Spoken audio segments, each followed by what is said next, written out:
Hello, everyone. Welcome back to the channel. Today we have an interview with Patricia Meredith, co-hosted with the fantastic Andrew from Wizardly Reads. There we are. So I am very excited for today's interview because we're going to be getting into some spoiler-free stuff as well as spoiler discussions. I'm so excited because this is a series I've been wanting to talk about spoilers for quite some time.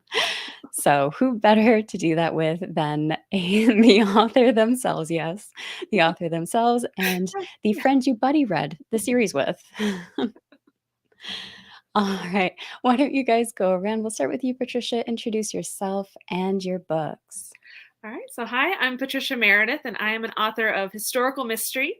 The first 3 books in the Spokane Clock Tower Mysteries are out, starting with Butcher Baker Candlestick Taker. And the reason we're going to do a spoiler discussion today is you do have to read them all 3 in order to really get into it. And so, yes, so I'm excited to do that. They're set in 1901 Spokane because nobody had done that before, and I was living there at the time, and my husband is born and raised in Spokane. So I had, lots of hands-on ability to research. So it came very easily, and it was really fun to get in there. It is just the first 3 books in the series. I'm planning 12 or 13 in the series, so we can talk more about that later. But in the meantime, I thought it would be good to start a new series to introduce people to me and my writing. And so that is the Anna Katherine Green Mysteries, and that is A Deed of Dreadful Note. And Anna Katherine Green is the mother of detective fiction and a forgotten female of history. Yes, there we go. So she was an Agatha Christie of her day, and then she got overshadowed by Sir Arthur Conan Doyle and Sherlock and all of that, and then Agatha Christie herself. So I discovered her while writing Butcher Baker, and just fell in love with her, and we'll talk more about that too. But so those are my 2 series right now. Andrew, why don't you go ahead? I mean, were you not just enjoying my Vanna White impression? It was I fantastic. was doing a fantastic job. This is why you're here. I'm just here to hold the books and show them off to make sure that they look pretty. Not me, the books. But no, I appreciated it. I'm Andrew of the Wizardly Reads. I am a reader and voracious lover of these books, and I'm here to have fun and hang out with 2 friends and chat about some series and books that I love. But I do booktube stuff like that. You can check my channel somewhere. Just type in my name. All the links are also in the description below, so go subscribe, go check out their channels, their websites, all of it. And I can't recommend both of their platforms enough, so go. After the video, go. So why don't we start then, and we'll just dive in with some spoiler-free questions. We'll warm up here a little bit. And can you start, Patricia, by telling us just a bit about the 2 mystery series that you have going on? So that's the 1901 Spokane ones, and then the Anna Katherine Green Mysteries. And let's see, I started writing Butcher Baker, I guess officially 5 years ago. And so while writing the first book, history unfolded itself before me, and I uncovered all these other things, and I was like, okay, this isn't just going to be a standalone. This is going to be a whole series. So I decided to write about the Spokane Clock Tower, which is an iconic building in Spokane. It's still standing there, so you can still visit it. So I thought, hey, it'd be cool if it was all locations that you can still visit in Spokane, people that you can still learn about.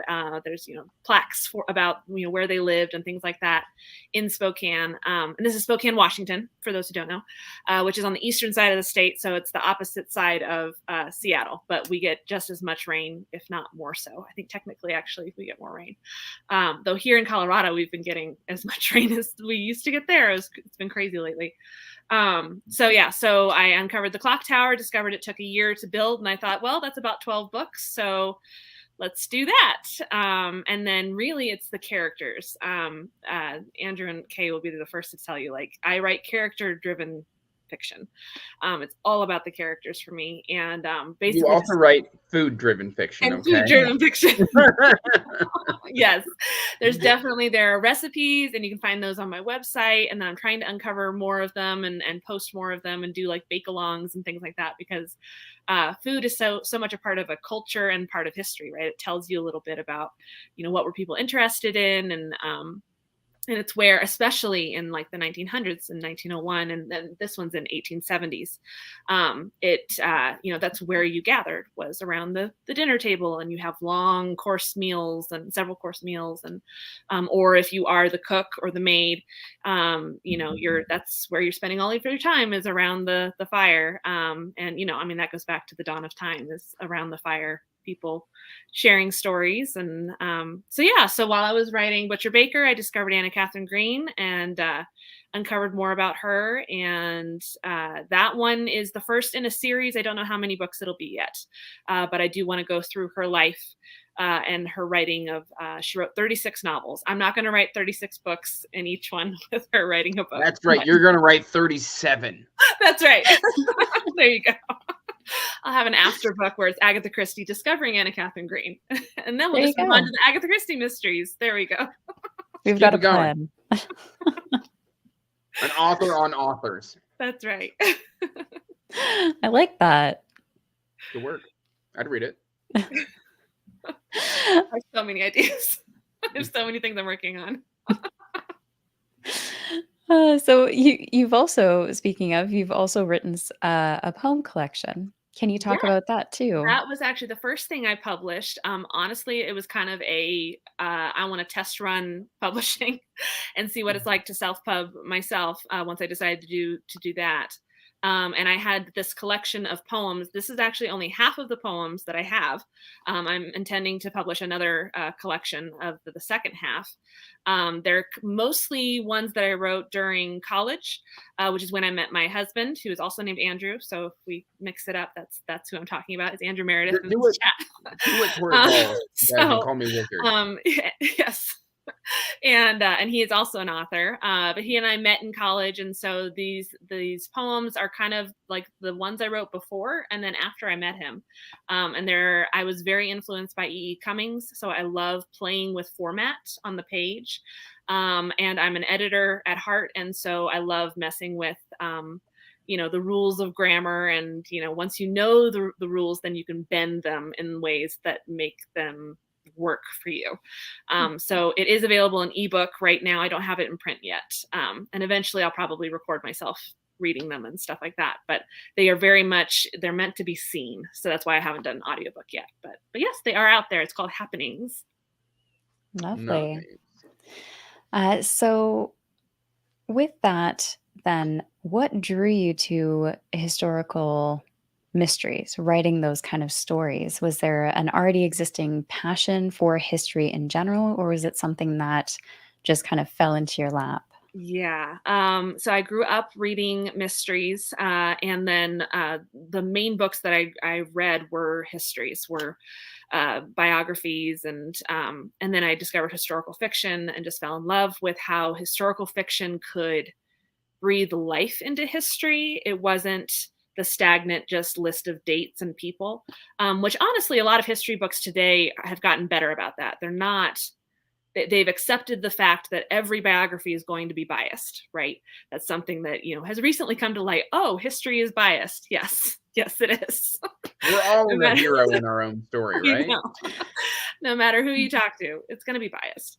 And even if they're just trying to give the dates and things like that. And so once you accept that, then it's like, well, okay, but with historical fiction, I can really bring them to life and kind of re-examine how have historical people not changed, right? People, the circumstances around people, the events and locations and things like that have changed, but people themselves, I don't think have really changed over history. We have always experienced, love, heartache, loss, those kinds of things. And so seeing them sometimes in a historical perspective allows that step back, right, for us to really examine it, in the same way that fantasy does, right, or science fiction. A lot of people enjoy reading those genres because it is that step back just enough that you can really examine some really hard themes without it hitting too hard because, well, it's an alien race. It's not actually happening to me right now. And same with history, right? Though occasionally I'll come across parts of history that hit so close to home that because history repeats itself, there's nothing new under the sun. And especially like writing this series, I really discovered that. It was really interesting to get into 1901 and realize a lot of the parallels to what's happening today in our world. We're going through the 20s again, it's the flapper era. So it's just really interesting. So yeah, I've always been fascinated by that. So I just took the dive into writing mystery and landed on these two parts of history. And I love dressing in that time period, and I love just researching as much as I can about it. And then the characters just grew out of that, and I fell in love with them. So as long as they're telling me their stories, I'll keep writing. You just touched on the question I wanted to ask. Oh, okay. So in correlation, because you dress in these time periods that you write in, do you find that helps you kind of sink into the time period or to empathize more with these characters? Like, yes. Other than just enjoying it, like what other utility does it have in informing on your writing? Absolutely. Because then, like when I'm writing a scene and I want it to have that touch of normalcy, I can have a character be putting her hair up, right? Or brushing her hair. And like there's a scene in Butcher Baker that when it first opens, the first time you meet Marion, Marion is grieving the loss of her grandmother. And so she has decided to forgo wearing a corset for a couple days. And then she talks about what it feels like to put the corset back on. And that was from my own personal experience of putting on a corset for the first time and feeling it feels like a hug around the middle. So for me, I love it. I love wearing a corset. I love the structure it gives me, and I love and it gives the silhouette, and yeah. So there's aspects of that. I love the reality of it. So by doing that, by researching like recipes and then baking them myself, then when I put them in the hands of Mrs. Curry, I can have her, accidentally spill the flour because I did that when I was cooking, or put in too much salt or forgot the salt, which is always very important in a recipe. Or you substitute the salt for sugar. Right. Yes, exactly. Yes. Done that too. So I love that. It adds that bit of normalcy and it comes straight out of real life. So yeah, it is. It's it's a research write-off. Okay. Oh, I love it. And can I ask, is it so things for like the chatelaine? Is that hard for you to find? Do you have to outsource that off eBay or something, or is it eBay. somewhere Yeah. local? Yeah, I ended I up don't know finding my what that is. chatelaine on eBay. But I try to search in like thrift stores and stuff like that too for like hat pins you can usually find. I'm actually not wearing my chatelaine right now, otherwise I'd grab it. Because the chatelaine is a thing that hangs off of your waist, and then it has all your keys and all your bits and bobs. I can hear Andrew moving upstairs. Maybe he's gonna grab it for me. So yeah, so the chatelaine is the woman's it has everything that you need. I actually discovered a chatelaine after I just naturally have always carried my keys on a carabiner. I just have a mini one, and that's got all my, library cards and my, things like that. And then I'll have, other things that I need, little pair of scissors, little, nail clippers, things like that on there.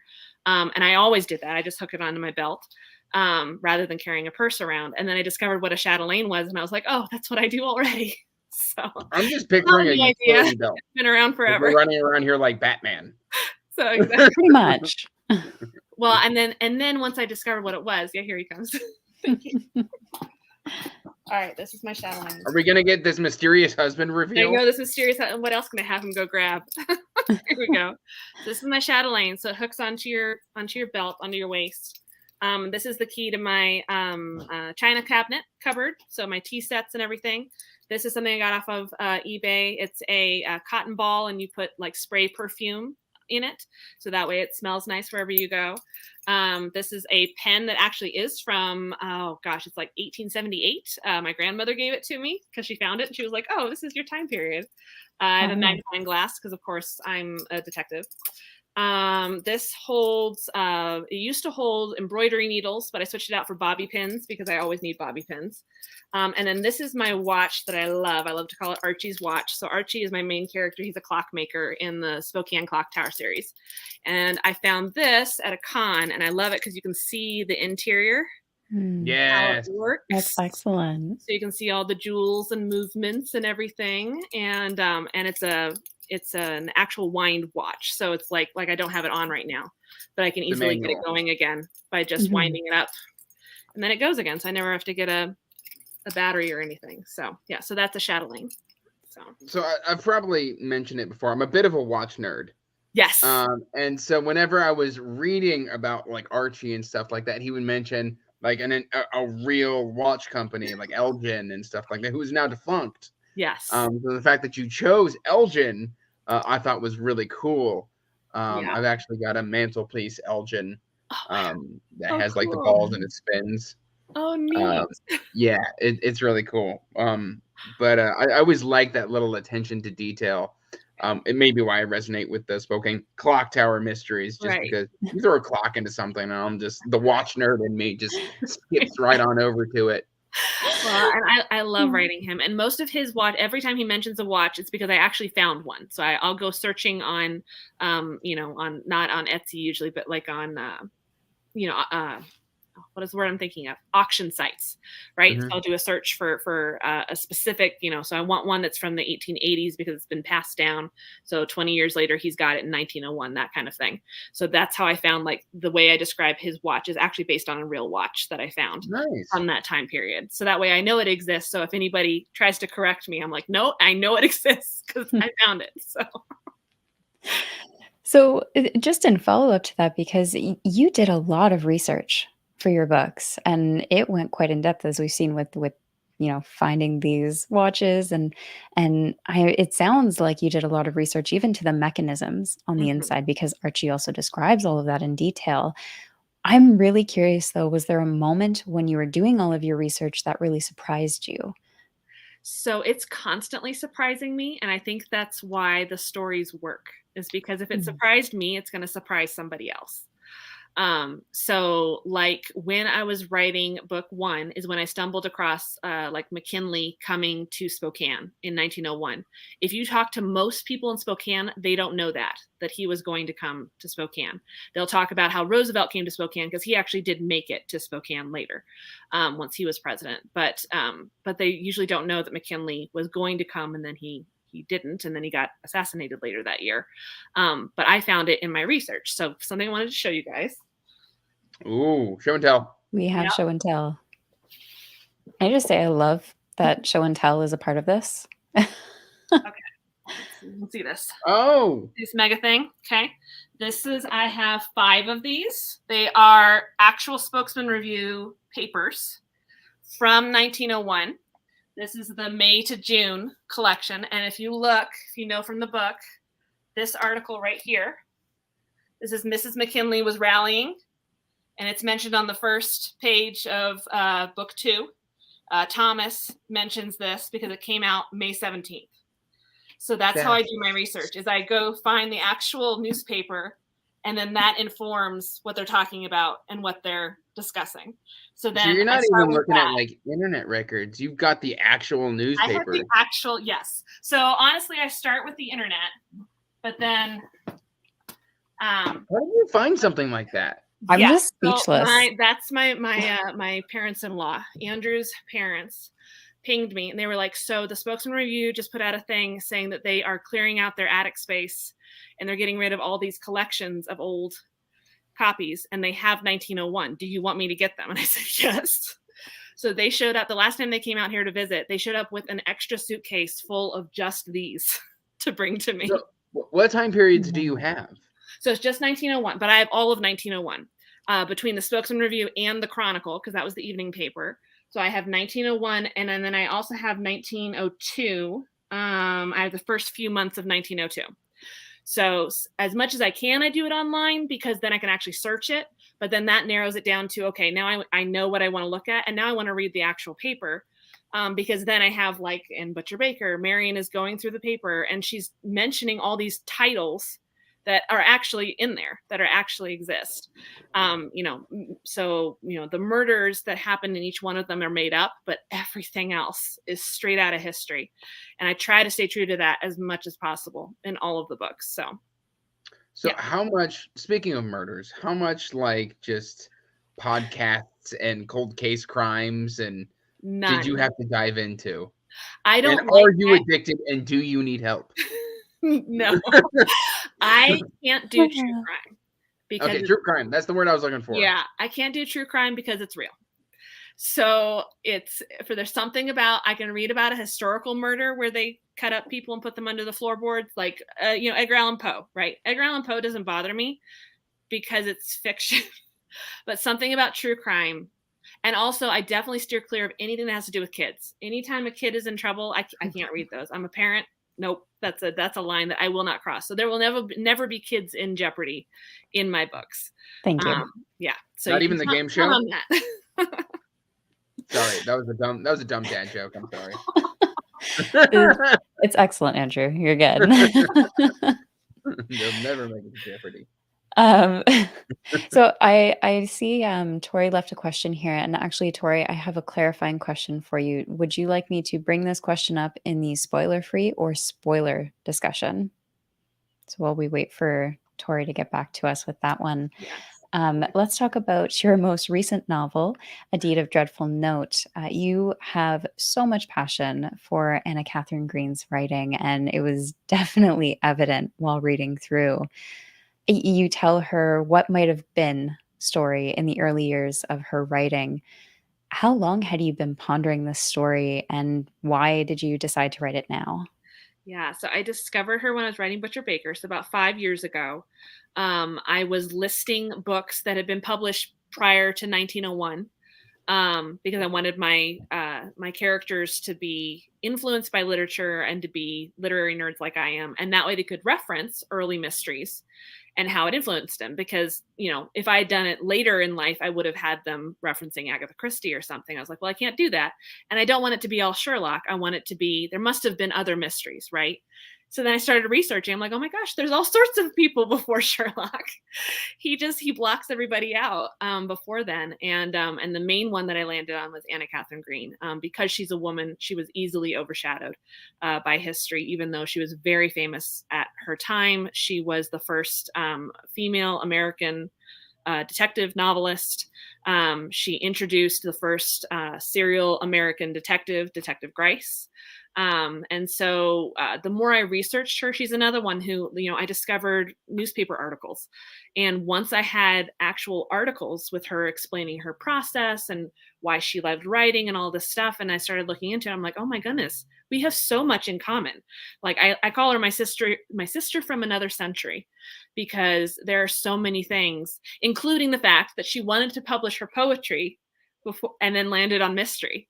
I actually, when I was in college, that's why I wrote those poems was because I wanted to write poetry first. And so I thought it would be an homage to her to publish my poetry first. So I actually forgot that aspect. That's why I did happenings when I did.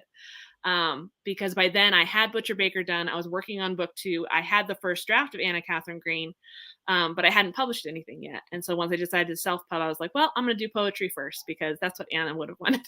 So yeah. So, and then just more I got into it, she's a mom and she continued to publish with 3 kids. She got married later in life. She was a Christian, and she moved a lot in her early life. And I moved a lot. I've moved, I think last time I counted, it was 14 times in my life. And so it's, there's just lots of similarities. And then I got into her writing process, and it was like, oh my goodness, she and I write exactly the same way. So it was meant to be. Just a piece here, a piece there, connect the dots. Mm-hmm, mm-hmm. Yeah. I like Anita's comment, or reincarnation. Yes. It would have to be a reincarnation because the family line is defunct. It is. Yes. And even actually, after you asked me that, I went and double checked. I was like, I'm pretty sure that's what I discovered. And yeah, it's there's no surviving relatives. So yeah, so I am the link, the missing link. You were revitalizing Yes. the Anna Catherine I Green. will bring her back. I love it. So, I want to touch on our last spoiler-free question before we dive into spoilers because, like I said, I'm excited to talk spoilers. But I also want to know because your books have received a lot of fantastic reception, a lot of five-star reviews, and I'm really curious, do you have a formula to your writing, your storytelling? What helps make these stories so compelling? So I don't have a formula, and that might be part of it. Is I've recently discovered I cannot binge read cozy mysteries because they tend to be very formulaic.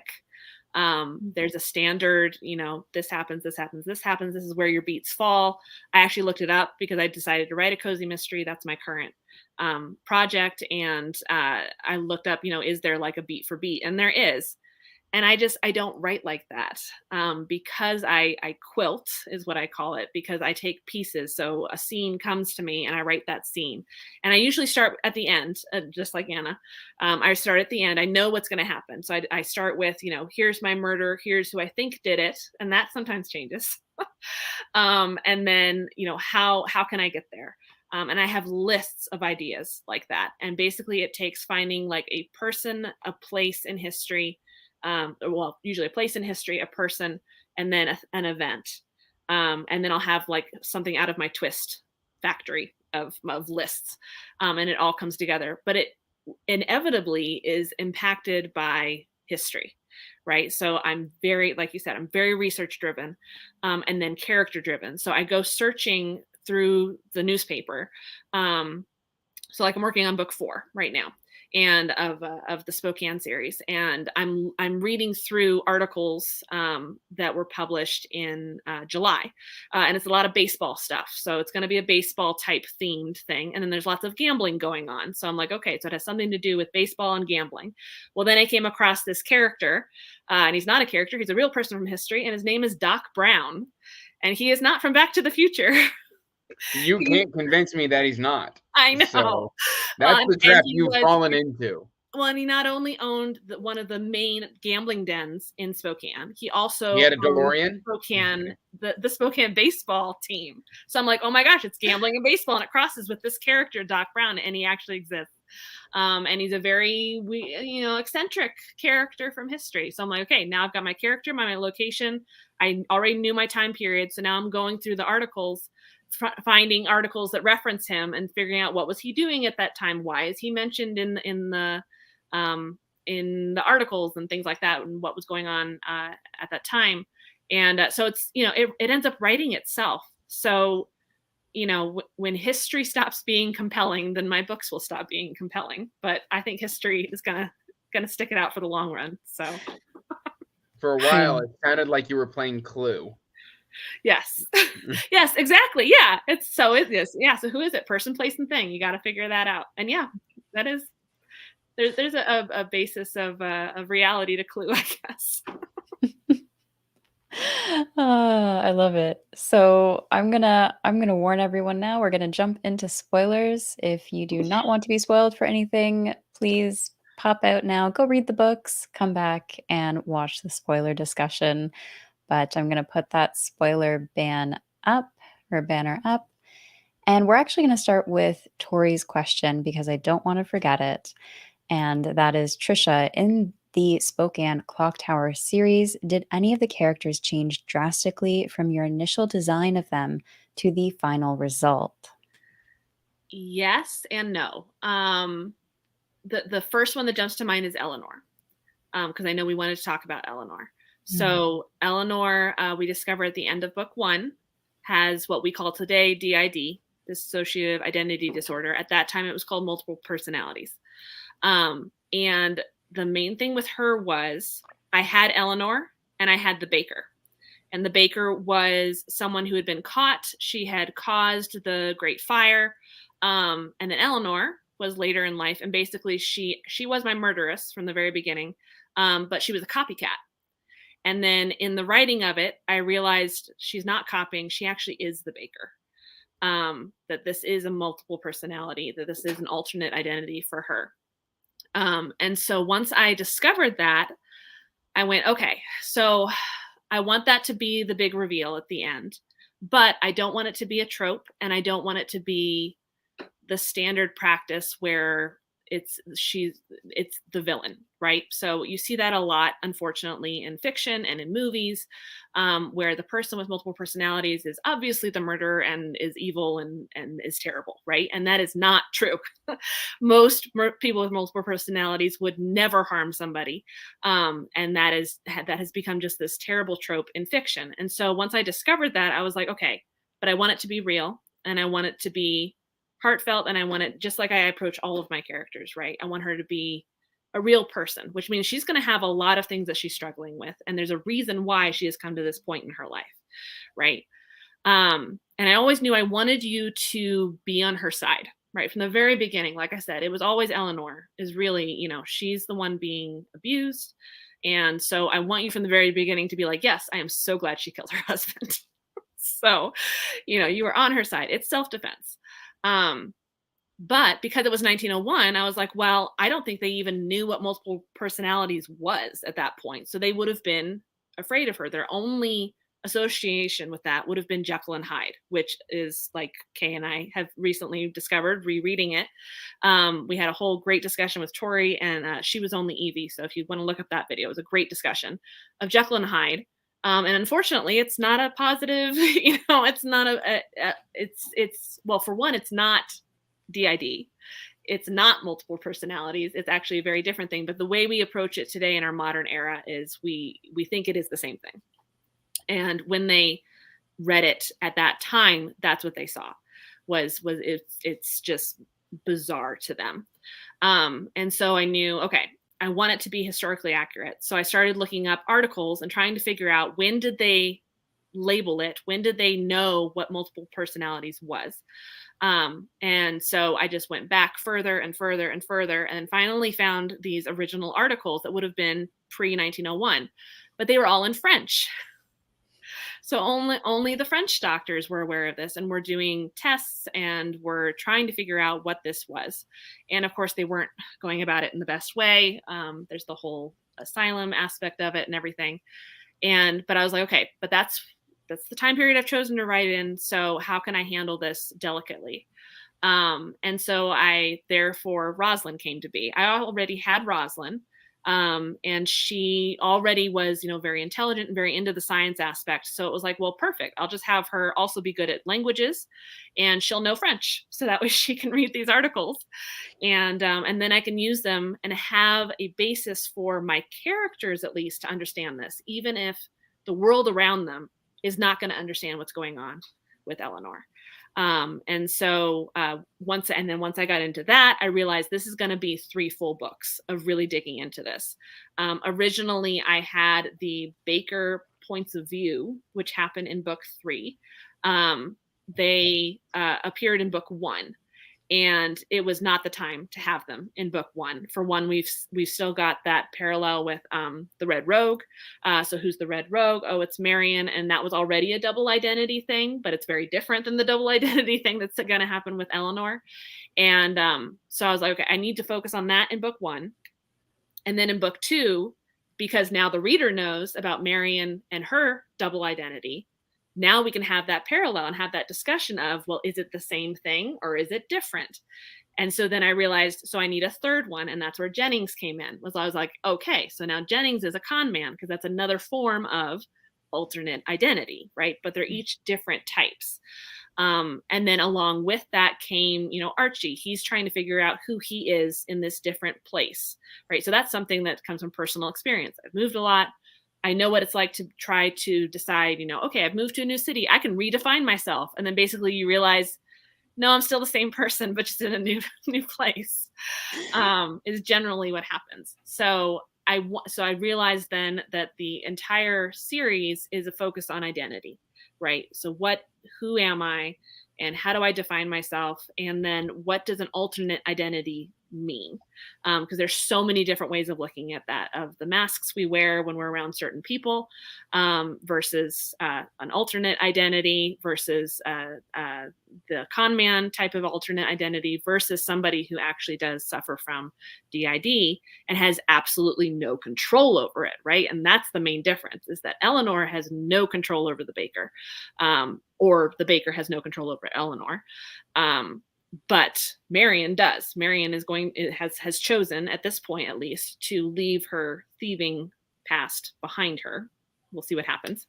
And then Jennings too. And then we have this other version of that. So then in the third book, I knew we had to go to the asylum, because honestly, it's the safest place for her. If she stayed in jail, she probably would have either harmed herself, or somebody else would have to put her out of her misery.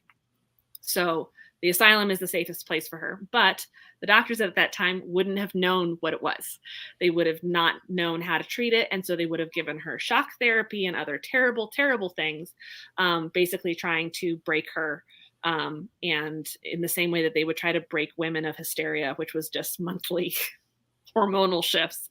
And so then that storyline came out of that was okay. What if the doctors, or a doctor, is in on basically the fake therapy that they would offer. And the only person who can see it for what it is the baker. So now we get to see the baker's point of view.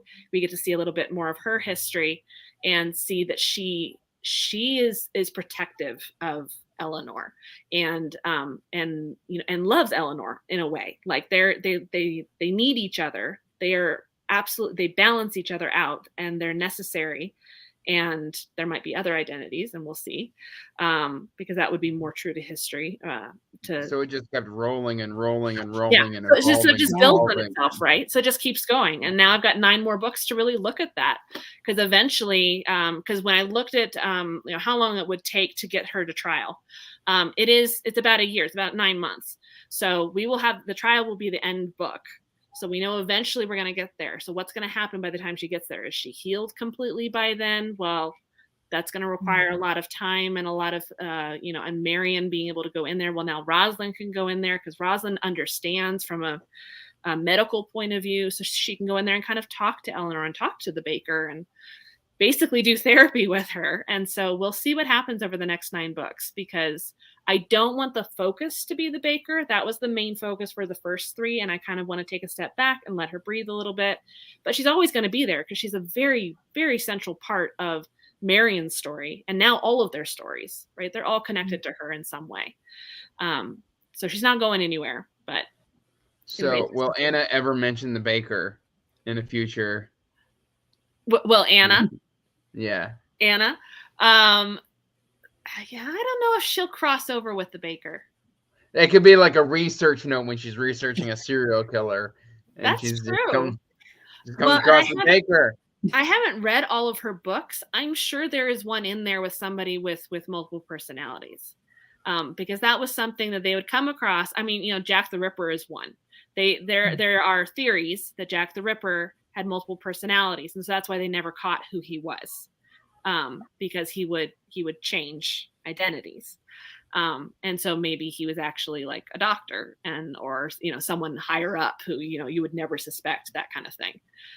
So it's definitely, we'll see if it can come up, but it will cross in other ways though.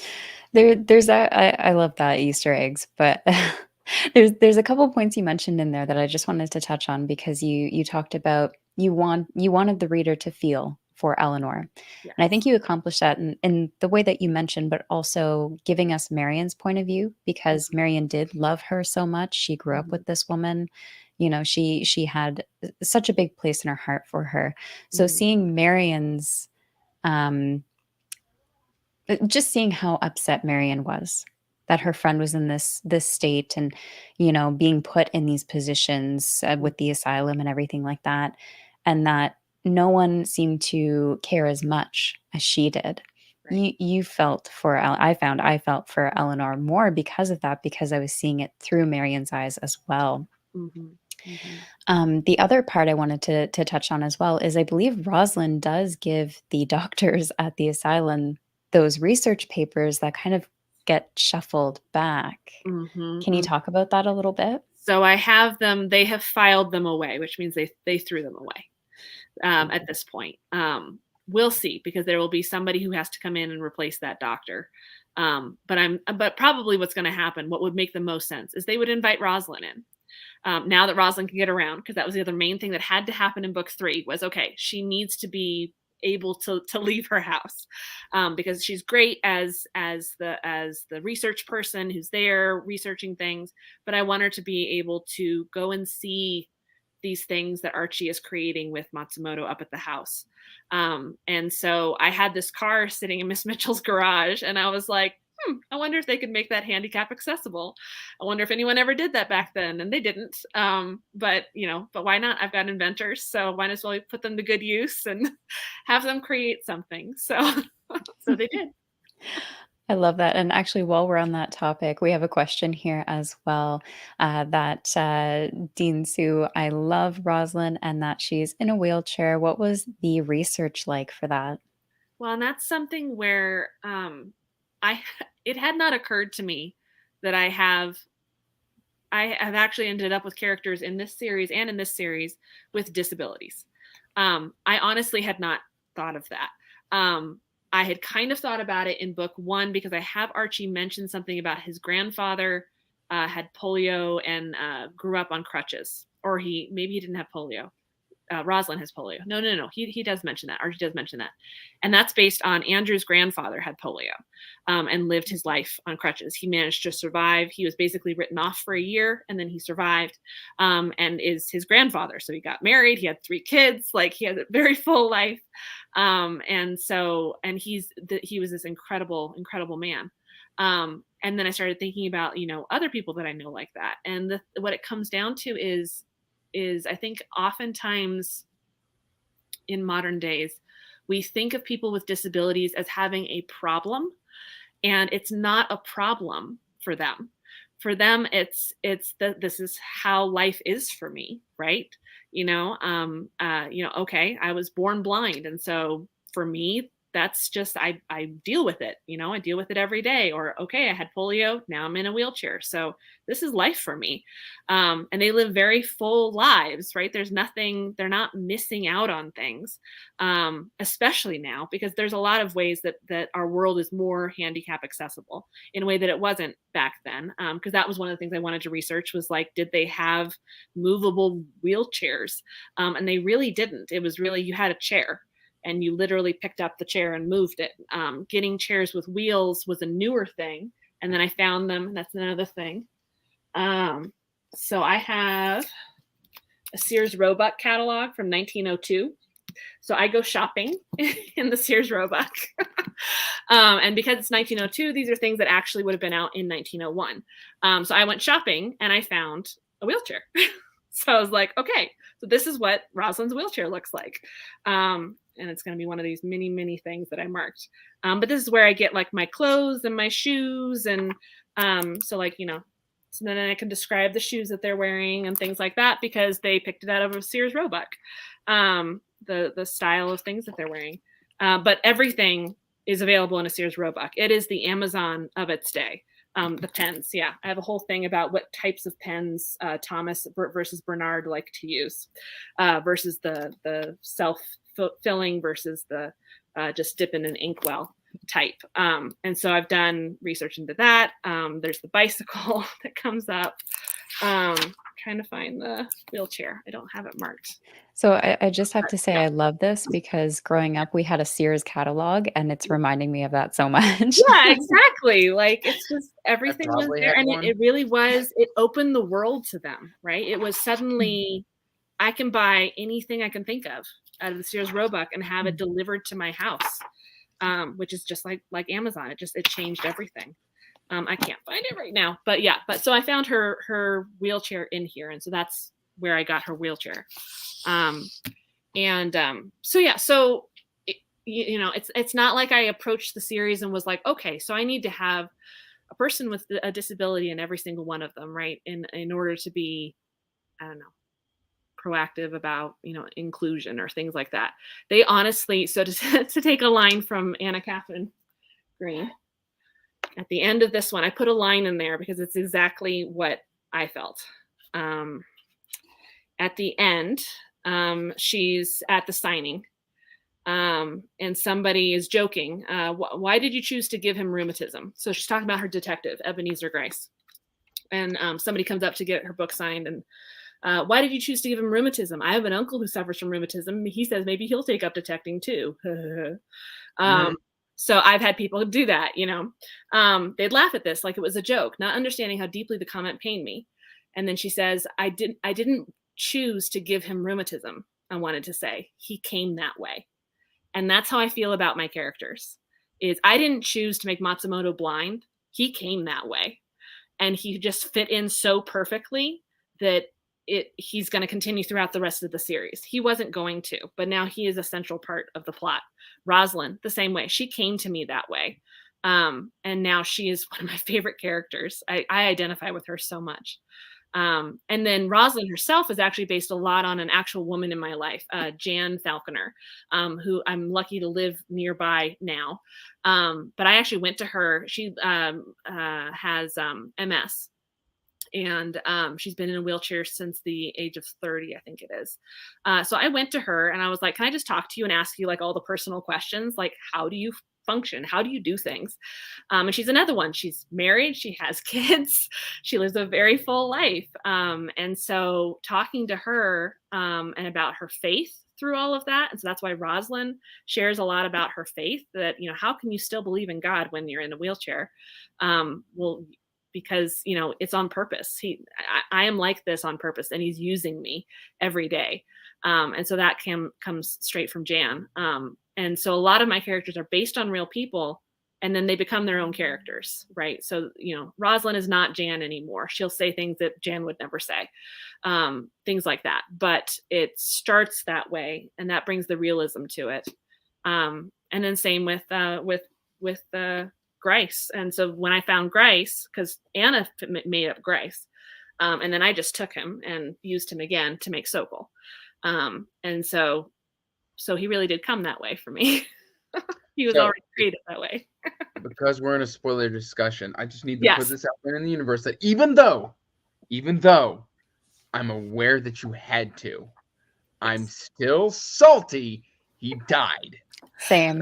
That was my biggest thing at the end of that. Yeah. Like, I hated doing that. Playing with my emotions. I'm sad. I'm still sad. And I need a hug. I would so give you a hug. Do you know how many times I had to record that scene when I read it in the audio for the audiobook? Like, just thinking about it makes me want to cry. I would just stand there and cry. Andrew will tell you, because he edited it. He had to, okay, let's go forward. She's going to try it again. Because I kept crying. Because and the funeral scene always gets me too. Yeah. So yeah, it's, but like you said, it had to happen. On you, my friend. I know, it's my fault. Yeah. And so that's why I love Anitha Gade gave me the idea. She said, you need to write a series of mysteries that come before this book, so that way we can have more Sokol. And I was like, yes, there's the answer. That's what I'm doing. Anitha is our savior here. Painful. That is fun. Yeah, no, I when I read that scene, I actually had hope. I was like, oh, he's gonna recover, he'll get better. And no, that didn't happen. After I finished the book, I messaged a friend and I was like, I am devastated, outraged, and shocked, and whatever else emotion is just like boiling over, because this is unacceptable. Which another thing I love about the book, and I don't know if you did it on purpose.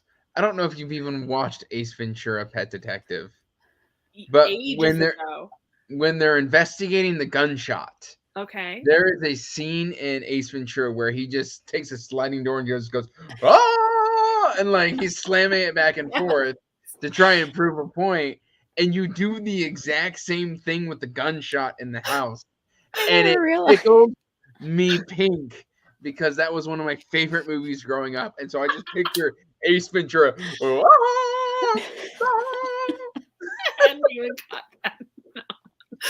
I love how Sokol sneaks up on her. So that's based on Andrew, my husband. He does that to me all the time. He just appears at my, he can tell you, like I'll literally like fall to the floor. I'll be so shocked that he's there. And now it's turned out that my daughter is also a ninja. And so all of a sudden she'll just appear and it's like, oh my God. So that's where Sokol gets that from.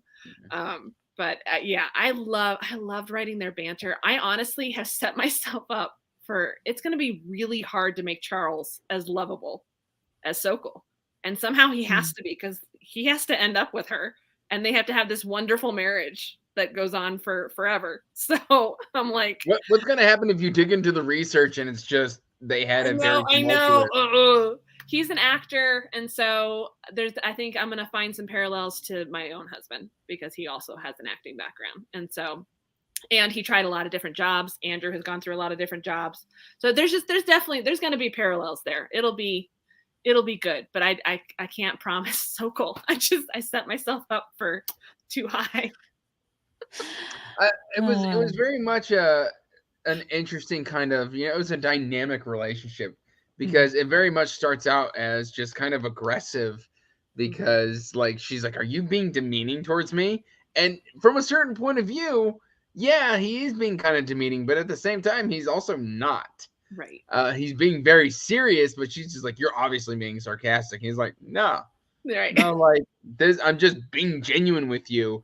And it kind of catches her off guard a little bit. And then you kind of slowly see the mutual respect. Although it's when your book's not good enough, you suck, and I'll show you. And I'm actually curious. Did that happen in real life for you? Oh yeah. So that's getting critiques. So a lot of the beta reading, that whole part where they're critiquing, and it's her first time getting critiques. I had several beta readers who were like, "I'm not that mean, am I?" Are you calling me out? Yeah, no. That's true. You had that reaction. I'm so sorry if this is cruel. But yes, the first time I was in Anna's shoes and I got critiques on my very first novel, it was really hard. And it was, no, you're wrong. No, you're wrong. Like I had my dad from the very beginning said, I don't think the Baker POV should be in there. And I went, you don't know anything. This is so meant to be in there. And now, that's like the number one comment that I'm like, yep, that he was right from the very beginning. And that is why this series works, is because he made that comment. And I should have listened to him from the very beginning and said I held back for like 6 months. So, but yeah, it's a lot of the things like that are very much based on real things that have happened to me. So, and just the whole critique process, but it's also based on Anna's real history, because if you go to my website, you'll find the original article that I took a lot of that from. I think I've posted it so far. If I haven't yet, it's coming up. I'm going to post all the articles that I read. And there's one about her writing her first book. And she talks about the exact process that she went through. And that is the entire epilogue. It's like straight, this is what happened. Well, but part of it is when she read it for the first time to this guy, and he sat there with his eyes closed, and she looked over at him and she thought he was asleep. And then he said, more. And so she kept reading. And so that's what happens with Sokol. So it's straight out of her actual history. So, yeah. Also, did you have to make the villain such a brat? Yeah. I don't know where she came from. She's an amalgam of all the terrible women I've known in my life. She's awful. Oh, all the prima donnas. But like, at first, you did a good job, because initially I was just like, oh, she's obviously innocent. Yeah. Of course she's innocent. Is she innocent? Well, that's kind of weird. Right. Well, and if you read the Leavenworth case, it starts with the Leavenworth case. It's all based on the Leavenworth case. And I think actually what it really comes out of is when I read the Leavenworth case, I didn't like the main character that he falls in love with. I was like, man, she's just annoying. She should be the bad guy. Yeah. And I wrote this book, and so I did. So good. I actually have a question on that regard with that character, because you actually have a bit of a repetitive theme there, or like a crossover theme, where women in this time frame aren't exactly what the other characters would expect. We have the rogue, we have a female detective, we have a murdering, mayheming villains, and they're often females. So I'm really curious, was that something you set out to do? Was it something you wanted to challenge for the time period and yourself, make it relatable for modern day? I'm just really curious how that all came along. Yeah. So one of my goals is definitely I want them to be relatable because like I said, I believe that people have not changed, right? So our belief that women were weak and fainting and oh, they tied their corsets too tight and all of that kind of thing. The more I research it and the more you come across real articles and real diary entries from real women of that time, so not the mass market novels and not the penny dreadfuls and things like that, and not even newspaper articles. If you find the things written by women, you see that really women have not changed that much. They just have, they were in different circumstances. And so one of the things I appreciate is I keep getting the comment that my women don't feel like they're being pressed into our modern morals, because that's something that bothers me. Is I don't like reading a historical fiction where the woman is, just very, I don't have a problem with suffragettes, but just the, well, I'm a modern woman, and so I'm not going to listen to my husband. I'm going to go work a job and all of this. And it's like, okay, so yes, there were women who wanted to do that, but there were also a lot of women who wanted to have a family. Roslyn wants to have a family, would love to have a family. I don't know if she's capable of doing it or not. Marion does not, because I believe that there would have been women in this time period who felt the same way as some women today. My sister doesn't want to have kids. That's fine. She's getting married. She's not going to have kids. And I totally respect that. And I think it's great that she knows that about herself, right? And so I feel it's the same way with women in history. You're going to come across women like that. So Anna comes written that way, right? She was a woman out of her time period. And yet she didn't want to get married. She wanted to pursue her own career. She wanted to be a career-minded woman. But she did, she was open to the possibility of getting married, because then eventually she gets married to Charles and they have kids and everything, but not until I think she's 38 when they get married. And she marries a man who is 7 years younger than her. So who is an actor. And she is the famous person in their relationship, not him. And so he starts making furniture. Right. And then he starts making furniture, and then he gets famous on his own right. And that's good for him. But but in the meantime, it'll be interesting to write those books and have her dealing with, okay, I want to be a mom. I want to be stay at home at that time, but I also want to write, and I'm going to publish. And what's it like to be married to a man who, in a society that's telling you the man should be the head of the house and making all of the decisions and bringing home the bacon and all of that. She's the one doing that. So what is that tension that's going to exist between them that comes straight out of real history? So coming across people like her is what gave me the impetus to do that with these guys, right? Mm-hmm. These guys are made up. The main characters are made up, but everybody else is real.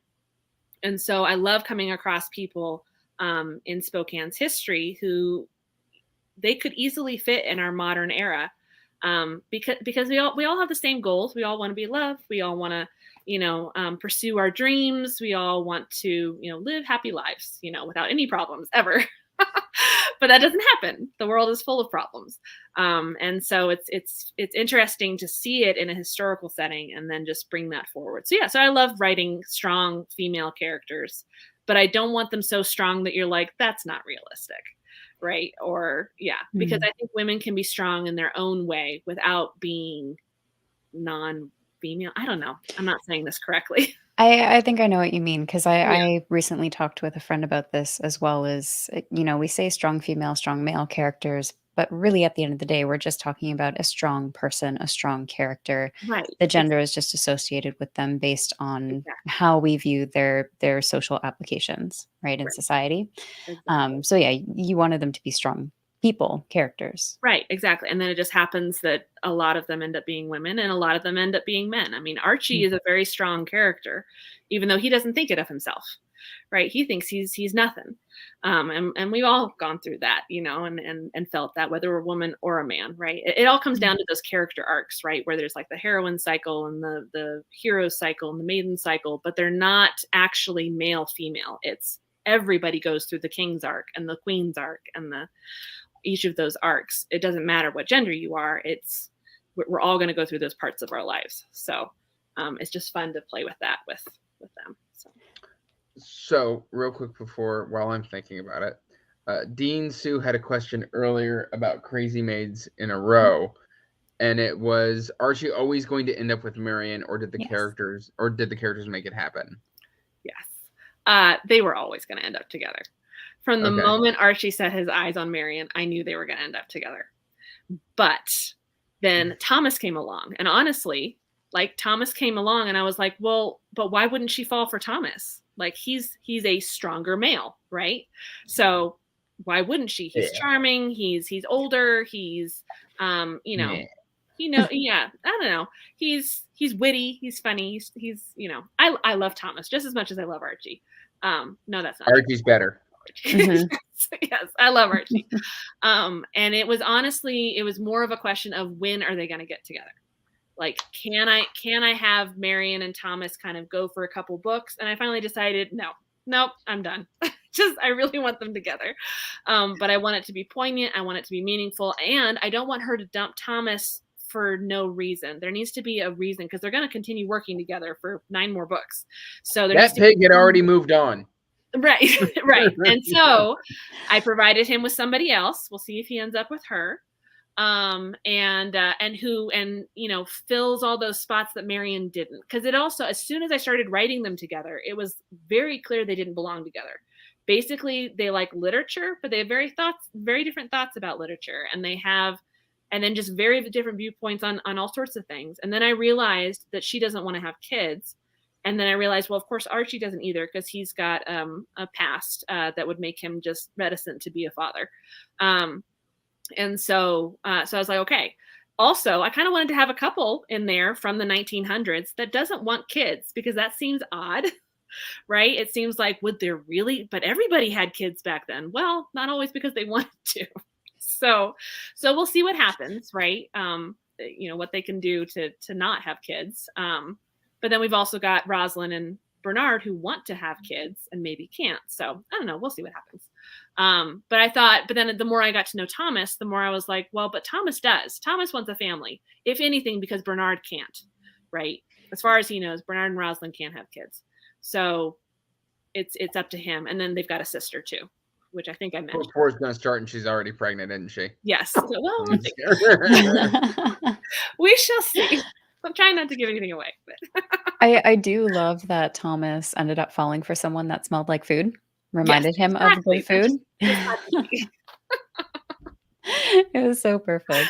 Yeah. And it's a good point too, in the sense of Thomas being, why shouldn't she fall for the stronger male figure? Mm-hmm. And in that case, what caught my attention was that he was just more forward. Yes. Right? He was more willing to go out and ask than Archie was. Archie was a little bit more withdrawn and unsure of himself. And that's, I think, a good way to start that whole story off between those 3 characters and their relationships, because Thomas was just like, hey, how's it going? Right. Well, and the fact Archie's a shy boy. Yeah. Well, and the fact that Marion didn't want to ever tell him the truth. Like, that kept coming up in conversation with them. And I'm like, but I don't think she wants to tell him. So whereas with Archie, she can trust him. And I feel like that's the basis of a good relationship, right? A good marriage is based on, you can absolutely trust the other person, and there's open communication. And so she and Archie can talk about literally anything, because they know everything about each other. And whereas with Thomas, there's always this kind of reticence. So we'll see. Yeah, we'll see where that leads. I think eventually Marion's going to have to reveal everything, but we'll see when that happens. So sticking with the Caro brothers, because I did love their dynamic. Yes. Even though they're twins, they're in 2 very different places in their lives. They had lovable, competitive, and even frustrating relationships at times. Just throughout the series, can you talk about their dynamic and why it was important for the story? Yes. So I knew, so they're one of the few characters that comes from the original version of Butcher Baker. So Butcher Baker, the very first draft of it, I wrote, it's actually been 10 years now, because I was pregnant with my firstborn, who is turning 10 this year. And that was the very first version of it. And it was very different from what it ended up being. But the Carew brothers are two characters who were in that one from the very beginning. And it's where they're one of the ones who it's kind of easy to explain how each of the main characters in this one, so specifically Marion, Archie, and then the Carew brothers, are actually based on fairy tales, Grimm fairy tales. So Marion is Little Red Riding Hood.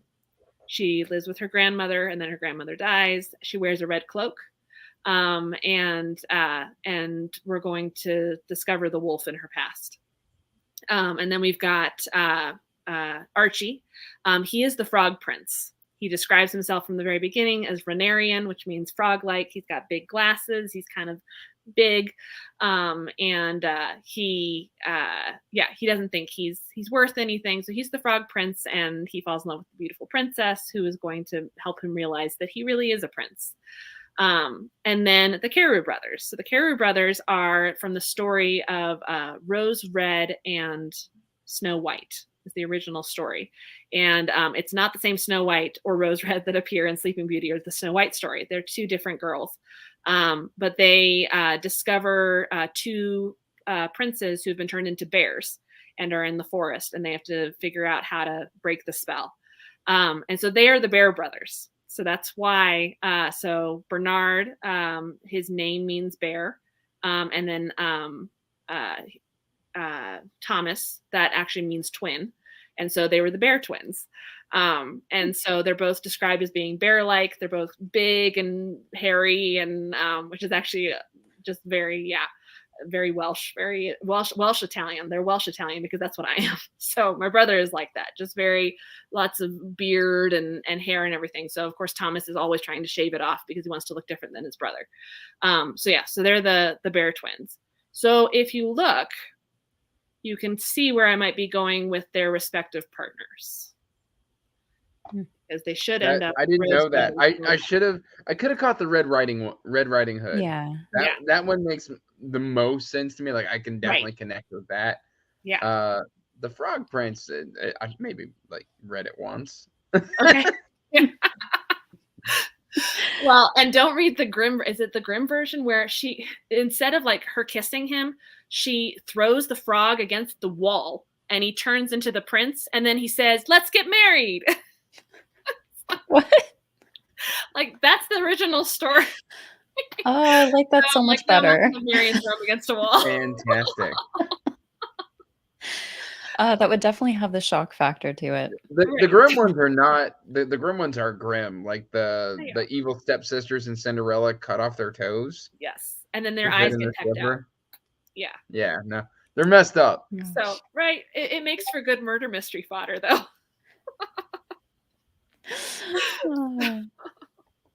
Oh my gosh. Well, okay, so let's dive back into A Deed of Dreadful Note, because I'm curious on a few things.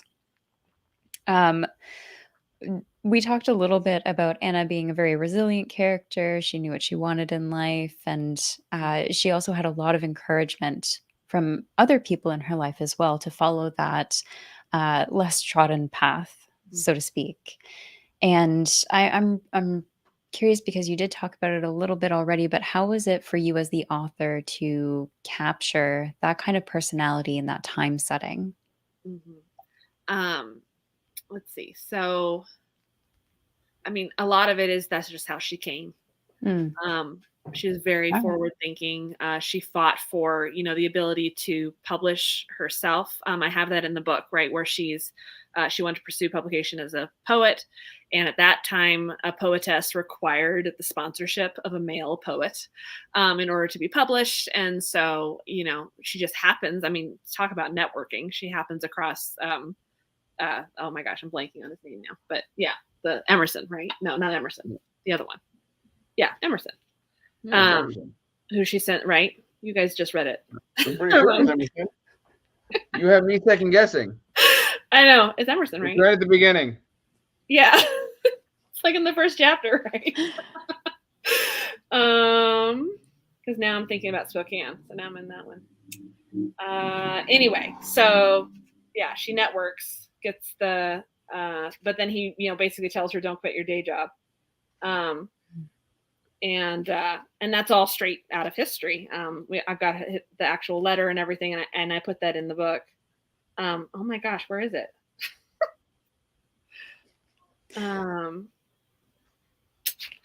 And Emerson. It is Emerson. Yeah, Ralph Waldo Emerson. There we go. That's what I thought. Yeah. Okay. For some reason that sounded wrong because I was thinking of the W part. I was like, wait, is it Whitman? Yeah. Okay. Ralph Waldo Emerson, who she happens upon at college. So, that must have been crushing. And it reminded me of when I was pursuing traditional publication, asking for an agent, trying to get an agent. It is so hard. And then I ended up with an agent, and it was wonderful and it was great. And then COVID happened and all the publishing industries went, nope. And so it just became, no, it's just going to be easier just to do it myself. And I love that I'm doing it myself. I love doing indie pub. It's so much fun. I have so much more control over my own story. I can write what I want to write and read what I want to read, or write what I want to read. The master stroke is self-pub it all yourself and then sell it to traditional. That way there's nothing they can change. It's already too late. Exactly. And people have been successful doing that. I think we're going to see more indie, though. I think indie is really making a name for itself. I think traditional is going to be, it's going to change. I don't know. That's a whole all indie. But all indie. Yes, exactly. Yeah. Isn't that wonderful? I mean, it used to be I couldn't tell you an indie author, and now I'm friends with a whole bunch of them. I love it. So just the fact that that she did that, and then the fact that she was encouraged to publish under her own name. I just always thought that was amazing because she's the first woman author of mystery to do that. And because before then it was, well, no, you have to be a man in order to write it. And so people would publish under pseudonyms. I mean, still women authors do that in fantasy, right? It's still, a lot of them publish under a male pseudonym or under initials in order to hide that they're a woman. Thankfully today, I think we're seeing a lot less of that. People don't care what gender you are, just write a good story. And that's all that matters. So thankfully. But for her at this time period, right? So the fact that her dad supported that, like that was something where like in the very first draft when I was writing it, I actually had her dad not supporting her because I thought, well, no, of course he wouldn't. He would be kind of against that. But then the more research I did, I was like, no, he totally supported her. He loved it. I remember I tried to, as a beta, I was like, this doesn't feel real. Right. And you came back, you were like, no, the research supports. They did. This is how he was. Yeah. So I was like, all right. I love that he supported that. He ended up being her network connection. Like he set her up with a publisher and was like, hey, you need to read my daughter's book. And had, she had a beta reader who was a judge. That's another thing that's straight out of the editing, out of the article that she wrote. And I think that's all in the epilogue. I include all of that. It's just, it's amazing that that's actually what happened. And so that just makes her story even cooler because, truth is stranger than fiction, and it makes it just so cool to realize that that's actually what happened. So, yeah. Oh, I love it. Cause even his attitude toward teaching her how to look at the world, not even just supporting her writing, but what do you see? What do you notice? I value your opinion and what you see. And he went out of his way to teach that to her in that time frame. Yeah. I love that aspect because, that's what we look at now too. But it's so interesting to see it in that time frame. It is. As, I don't want to say unusual, the uncommon thing to see back then was to see fathers instilling their own teachings into their daughters from their own careers, right? And not encouraging them to just get married, right? Yeah. But that's just, that's a woman's place. You just go get married. Both her and her sister never got married, her older sister.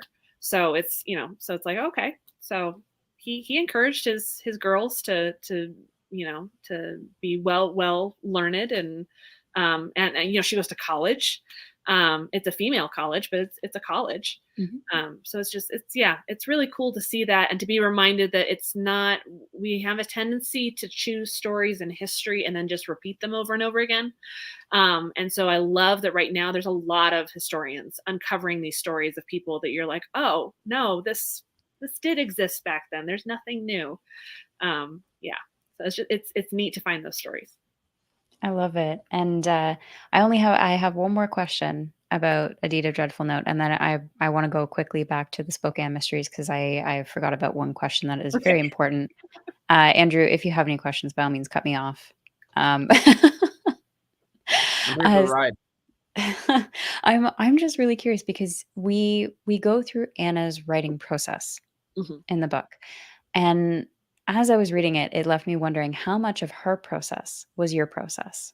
Mhm. Yeah. So again, it's just finding those articles about her writing about her writing process. And so when I came across those, it was just so amazing to read those and go, okay, that's very similar. Um, Things like Leavenworth's case came from a dream. That really did happen. She had a dream, and it became the Leavenworth case. Also, she wrote a bunch of stories as a kid. So there are all these old ideas from being a child and writing, and then as she gets older, right, she realizes, okay, I can do this professionally um, for adults, and then her poetry. So she writes poetry, and then that when you read her books, she's very eloquent, and it's very clear that she is a poet because of her choice of language and just how she's not verbose for verbosity's sake. She is very clearly choosing a specific word to describe somebody because of what it means. And so I do that too. Like I agonize over my word choice. And I like to focus on dialogue. She focuses on dialogue. And she takes inspiration from real life history, and so do I. In fact, later there will be an article, there will be a book that she'll write, and there's an article that I found where she is basically, she was called out as, oh, well, three people have written a very similar story. So how do you explain that? Right. And she's like, well, that's because all of us were inspired by this real life murder that happened over here. And so we all just happen to write similar stories, but they're all based off of this actual thing that happened. And that really does happen all the time, right? We see that, especially in movies. That's the easiest way to explain it is like when Ants and Bug's Life came out, right? They came out at the same time. It was a similar idea. Something inspired them at the same time. And there's no way that they were inspired by each other. They were at different places, right? Or like there's a point where like several different versions, retellings of Jungle Book came out. And so in books, you see that too. Agatha Christie has one that comes out that is inspired by a real murder that happened. Well, Dorothy L. Sayers also writes a book that is inspired by the same thing. And so it's, we're all in the collective consciousness. And I think that happens even more now because we're the internet, I can hear a story that happened in China and be inspired, and so can a Chinese author. So most of your serial killer movies are inspired off of one dude. right. That's Geen. Right. Yes. Geen is like he's spawned. I think like Freddy Krueger, Leatherface, American Psycho. Yeah. All of those are inspired off of the same guy. There you go. Exactly. Yeah. Well, and then like the point I'm making in this book, right, about Lecoq. No, not Lecoq. Vidocq. Vidocq is the original criminal turned detective. And he actually did exist, and he actually was a French detective, and he really did start off as a criminal.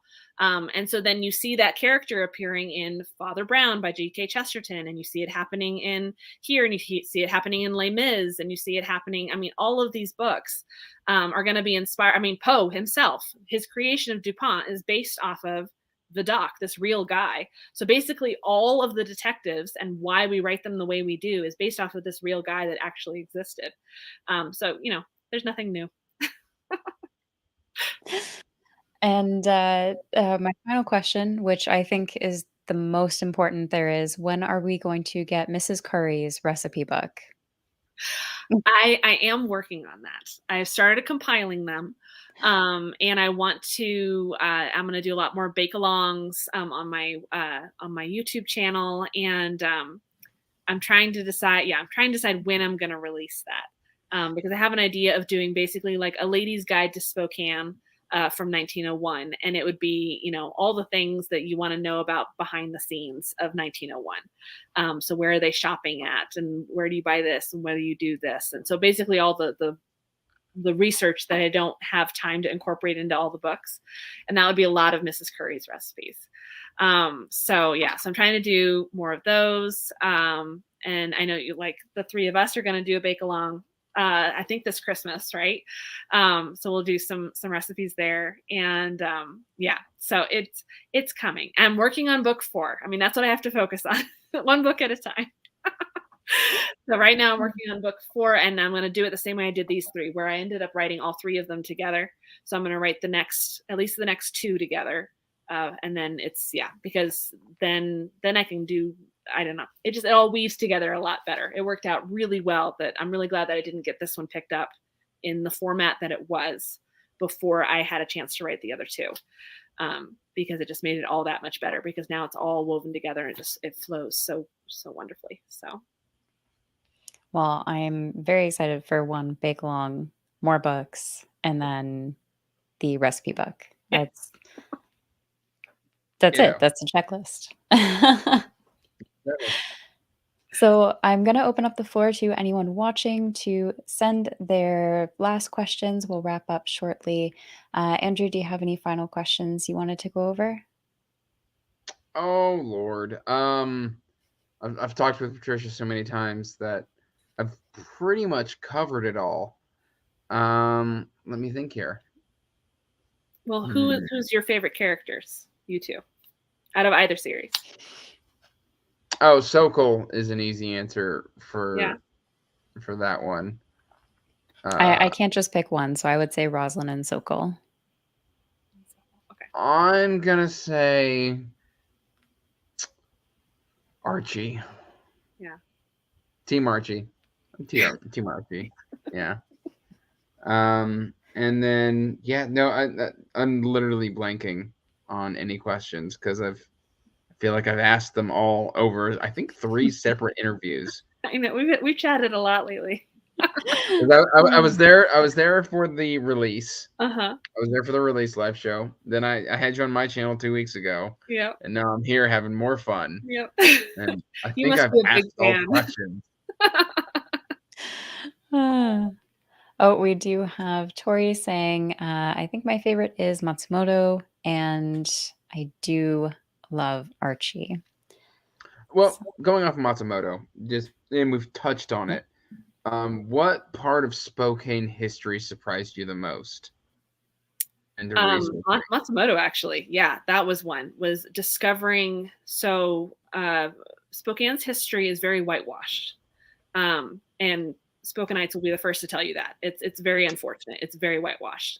Like to the point of it is very hard to find documents proving that non-whites lived in Spokane.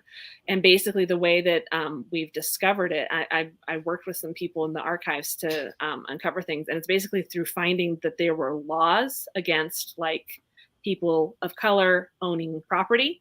So therefore they must have existed and been trying to buy property, but they were blocked by all of these stupid neighborhood laws. And again, it's one of those tropes of history, right? Where, oh, all the Japanese and Chinese worked for the railroad. No, that's not true. And they didn't all own laundries, and they didn't all own opium dens. Actually, I discovered in Spokane, the Japanese are the ones who owned the farms that are just outside Spokane. There's this beautiful area called Green Bluff, which is where you can go to pick fruit. You go up there, and like right now is height of the season. You can go up there and pick cherries at the cherry farm, and you go pick pumpkins and apples, and it's just orchards galore. I mean, acres and acres of them. And what I discovered is that actually Japanese families are the ones who used to run Green Bluff and own Green Bluff, and now they don't. And that's because World War II happened in the middle. and you have all the internment camps. And so they all got kicked off their own property.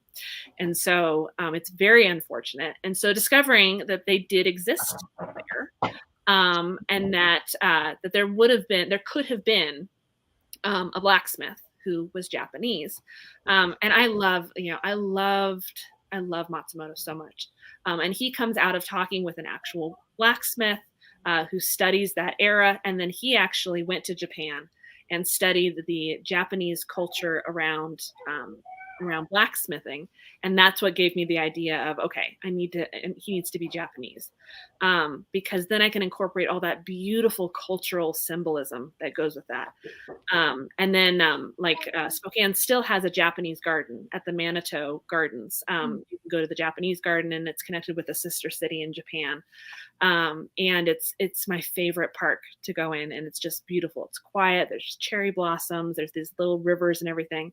So the way I describe Miss Mitchell's little Japanese garden that she's got in her backyard, because the Japanese garden wouldn't have existed in Spokane at that time, and I wanted it to be there, I decided, okay, so Miss Mitchell loves the Japanese aspect, and it was very popular. And Japan opened its borders in the 1950s or 1850s, and suddenly it was this, what's Japanesque. So everybody had kimonos and had the masks and all of that. So everything that I describe in her parlor, again, is based off of real things that I found through auction sites that actually existed at that time. So it's all real decoration. And I found pictures of like people's actual parlors that are decorated that way. And so then I gave her the Japanese garden. So the way I describe the garden in her backyard is based on the actual one you can go walk through in Spokane. So if you ever want to visit Miss Mitchell's Japanese garden, you can actually walk through that. And I just love that. So Matsumoto is oh man, I love studying him. I love looking at his blacksmithing. I love looking at his technique and watching Japanese like whetstone videos and things about like how they make swords and things. It's so poetic and so beautiful. And so I love being able to incorporate that into the history. And it's not far-fetched. He could have existed. So yeah. Very cool. Very neat. So I just want to say thank you to both of you here for joining me and for Trisha sharing all of that. That was fantastic. I got to ask a lot of my burning questions. Thank you so much for having me and letting me answer them. That was fun. So where can everyone find you? I'll have links in the description below, but I want to tie that in with the final question we had for you, Trisha, which is, are you attending any cons this year? Where can people find you and your books? Probably not this year. We've had a lot of things come up. So so you can find my books online. They're available through Amazon and all the usual places, but they are available in ebook, print, and audiobook. I did the audiobook for A Deed of Dreadful Note, which was really fun. Getting to read it and how I wanted it to sound was really fun. And then an incredible Spokane narrator, Rebecca Cook, does these ones, and she is so good. She does all the voices, and just it's so neat getting to listen to my words in somebody else's mouth. It sounds so good.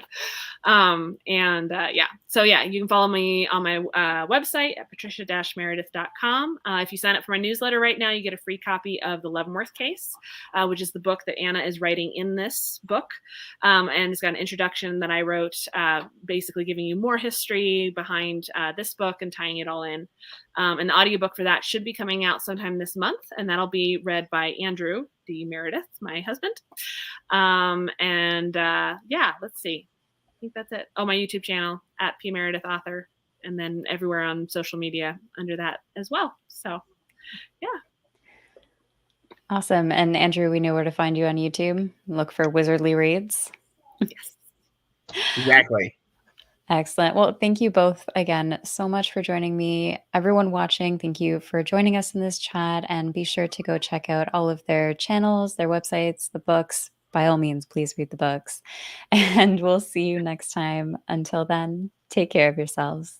Thank you.